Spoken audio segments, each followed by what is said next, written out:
இன்றைக்கி பார்த்தீங்கன்னா காஞ்சிபுரம் டு திருவண்ணாமலை ஒரு புக்கிங் வந்துச்சு. ஸோ நல்ல ஒரு கஸ்டமரு.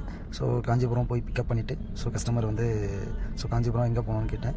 அவங்க அங்கேருந்து காஞ்சிபுரம் டு திருவண்ணாமலை டெம்பிள் அப்படின்னாங்க. ஓகே அப்படின்னு சொல்லிட்டு நெக்ஸ்ட்டு சரி ஓகே அப்படியே போயிட்டேன். அங்கேருந்து திருவண்ணாமலை ரீச் ஆகிட்டு அப்படியே அவங்க ஒரு லக்ஷ்மி அப்படின்னு சொல்லிட்டு ஒரு லாட்ஜ் புக் பண்ணியிருந்தாங்க. ஃபுல்லாக ஒரே டிராஃபிக் காய்ஸ், எதுவுமே பண்ண முடியல. ரோடு அங்கங்கே பிளாக் பண்ணிவிட்டு போலீஸ் வேறு அங்கங்கே திருப்பி வருவாங்க. ஒரே ப்ரெஷர்.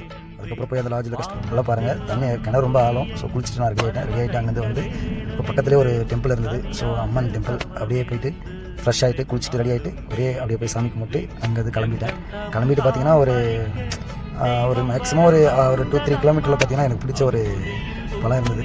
அதெல்லாம் சாப்பிட்லான்னு சொல்லிட்டு இது பண்ணேன், போயிட்டே இருந்தேன். ஸோ பரவாயில்ல, அப்படியே மூவ் பண்ணி போயிட்டு அதுக்கப்புறம் பார்த்தீங்கன்னா சரி ஓகே ஃப்ரெண்ட்ஸ் நெக்ஸ்ட்டு அந்த இடம் ரீச் ஆகிடுச்சின்னு நினைக்கிறேன். வந்துட்டேன்.